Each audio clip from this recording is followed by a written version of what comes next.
saleh, Bapak Ibu sekalian, kisah berhubungan dengan keluh kesah kepada Allah. Orang miskin, anaknya 4-5 orang, susah hidupnya. Kisah dulu, kisah klasik. Dia lagi duduk, istrinya hidangkan makan, makan pas-pasan antara dia, istri sama anak-anaknya 5 ini. Orang miskin, susah hidupnya. Ada yang ketuk pintu malam-malam, begitu ketuk pintu dibuka, dia suruh istrinya buka. Buka, ternyata orang miskin yang lain minta makanan. Orang miskin yang lain minta makanan. Maka istrinya lihat ke suaminya, apa perintahnya nih? Suaminya bilang kasih aja. Semuanya dikasih, karena kalau dibagi 2 gak cukup. Orang miskin tuh bawa anaknya banyak, gak cukup makanan. Lalu kemudian istrinya sama suaminya, suami istri orang beriman kepada Allah, tahu. Ya sudah, sabar. Tapi subhanallah, beberapa saat kemudian, kalau kita beberapa jam kemudian lah, menjelang malam hari, lebih gelap ya, sudah mulai masuk pertengahan malam, jam 12 malam, mereka kelaparan semua. Istrinya bilang, anak-anaknya nangis, saya lapar, kamu juga lapar, anak-anak lapar, bagaimana? Kata suaminya, tenanglah, saya akan coba cari jalan keluar, minta kepada Allah. Istrinya gak paham suaminya mau kemana. Dia pakai bajunya, baju keluar, kemudian dia keluar pergi ke masjid dekat rumahnya. Malam hari, jam 2 malam. Dia keluar, dia masuk di masjid, lalu dia sholat tahajud. Dan ini sifat orang beriman. Berkeluh kesah sama Allah itu jangan cuma hal yang besar, dari hal yang kecil. Manja sama Allah itu baik. Ngeluh terus, minta terus sama Allah. Allah suka hambanya yang tamak dengan rahmat Allah. Tamak dengan rahmat Allah. Sudah sehat, minta ditambah kesehatan. Sudah kaya, minta ditambah kekayaan. Selalu minta tamak dengan rahmat Allah.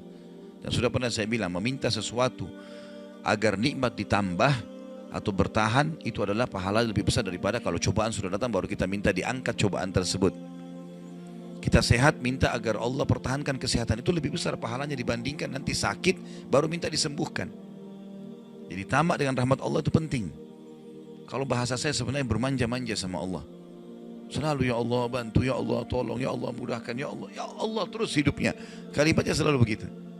Orang ini masuk ke dalam masjid, dia sholat malam lalu dia minta sama Allah, doanya begitu. Ya Allah, engkau tahu aku kelaparan dengan istriku dan anakku malam ini, maka berilah kami makan. Minta makan sama Allah. Ya. Maka yang terjadi dalam kisah ini dikatakan ada seorang raja, pemimpin wilayah itu, sudah 1 minggu mau taubat. Sudah seminggu mau taubat. Dia tidak tahu harus kemana. Pada malam itu, di mana orang soleh yang miskin ini sedang ibadah, minta tolong kepada Allah dikasih makan. Raja ini gelisah, dia keluar lalu dia bawa 1 kantong uang emasnya. Dia bawa juga sekantong makanan yang terbaik yang dia punya di istananya. Kemudian dia bilang, ya Allah, sebagai bentuk taubatku kepadamu, saya akan berikan ini kepada hambamu yang engkau tunjuk. Ya. Lalu kemudian sebagai bentuk juga, saya tidak memilih kecuali engkau yang memilih Allah, saya tidak akan pegang tali kekangan kuda ini, saya biarkan dia jalan kemana. Akhirnya orang raja ini naik di atas kudanya, dia bawa itu kemudian jalan kudanya mampir di masjid yang ada orang soleh itu. Dia bilang, saya tidak tahu kenapa kuda ini mampir di masjid, lalu saya turun, saya temukan dalam masjid, waktu zaman dulu gak ada lampu, gak ada penerangan, cuma dia dengar suara, gelap di masjid. Dia masuk, temukan ada orang ini lagi berkeluh kesah sama Allah. Minta, ya Allah, saya sama istri saya kelaparan sama anak-anak, berilah kami makan, gitu kan. Maka dia bilang, raja ini pun setelah orang itu berdoa sholat lalu dipanggil, dia bilang, saya seorang raja di sini, saya sadar bertobat kepada Allah dan saya dengar doamu, tadi kau minta makanan, maka ini saya kasih, ini harta saya yang saya niat sedekahkan dengan makanan, ambillah. Dan kalau kau punya masalah lagi, datang ke istana saya, kapan saja. Kira-kira saya mau tanya Bapak Ibu sekalian, kita jujur menjawab. Kalau seandainya kita di posisi orang ini, kita sudah dapat solusi. Kalau kita sekarang mungkin ada orang kasih kartu nama, nih ya, butuh apa saja telepon saya. Misal presiden, tidak usah presiden, terlalu tinggi lah. Misal seseorang kita temui orang kaya, ada masalah apa saya telepon ke saya akan bantu. Saya yakin umumnya orang meninggalkan Allah pada saat itu. Sudah selesai, dia pikir orang ini sudah bantu, sudah selesai. Tiap hari telepon orang itu, telepon dikasih bantuan. Perhatikan orang soleh ini apa yang dia bilang. Waktu raja itu bilang, kalau ada keperluan apapun datang ke istana saya. Dia bilang, saya demi Allah tidak akan datang kepada anda kalau saya punya masalah. Tapi saya akan datang kepada Allah, Tuhan saya dan Tuhan anda, yang telah mengutus anda datang kepada saya malam ini membawa makanan. Justru kalau ada sudah solusi dari Allah, makin dekat sama Allah. Jangan sudah dikasih lupa ini. Ini poin penting bagaimana kita jaga berkeluh kesah kepada Allah. Jadi jangan berpikir Bapak Ibu sekalian, masa sih saya bisa sembuh hanya karena saya sujud? Masa sih saya bisa mendapatkan keturunan hanya karena saya sujud? Ini kesalahan ini. Justru harus kita fahami kalau itu bisa. Dan Allah punya cara. Setiap jawaban Allah kalau datang itu sesuai dengan sistem atau sunnatullah yang telah Allah ciptakan di alam kita ini. Misal saya berkeluh kesah, ya Allah sendal saya putus, gantikanlah. Sahabat begitu ya, para sahabat Nabi itu kalau sendalnya putus, ya Allah sendal saya putus, gantikanlah. Allah nggak lemparin sendal dari langit, nggak mungkin. Tapi apa yang terjadi? Allah gerakkan sesuai dengan sistem yang ada. Allah buat ada orang lain melihat kita kesian dikasih sendal, atau dia dapat duit dia bisa beli sendal. Jawabannya Allah begitu, dalam bentuk sinyal datangnya. Jadi harus peka menangkap itu.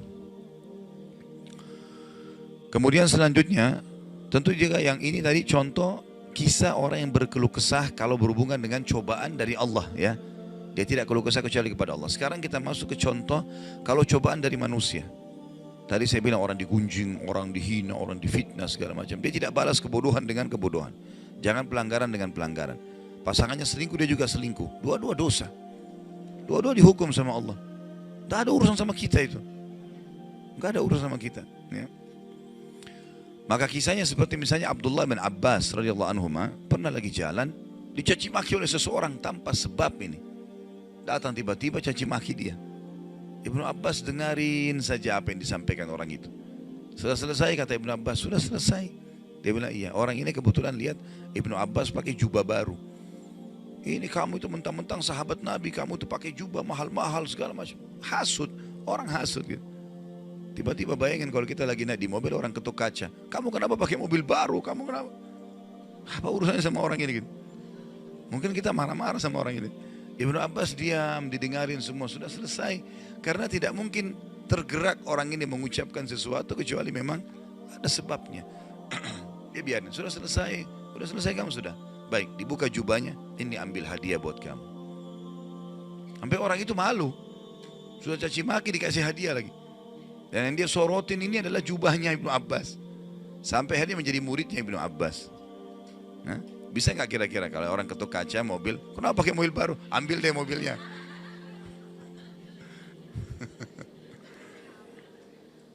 Baik, kisah yang lain, Ali bin Husain radhiyallahu anhu. Ini cucu Nabi SAW, anaknya Husain. Ya, radhiyallahu anhu ajma'in. Terkenal dengan Zainal Abidin, masyhur dengan kesalihannya. Dia pernah jalan dicaci maki oleh orang tanpa sebab ini. Mentang-mentang kau turunan Nabi, mentang-mentang kau begini, mentang-mentang kau begini, dicaci maki. Dia diam saja. Dia nggak bicara banyak. Didengarin. Orang-orang sekitarnya sudah marah nih. Tapi karena dia diam, orang diam semuanya.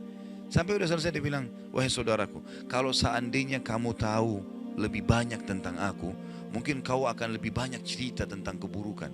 Saya ini banyak dengan keburukan, gitu kan? Kemudian dia bilang sama orang di sekitarnya, ada pegang uang, ada bawa duit, kasih orang ini 1000 dirham dan tunjukkan alamat kita, siapa tahu dia punya hajat. Orang itu jadi tambah malu gitu ya.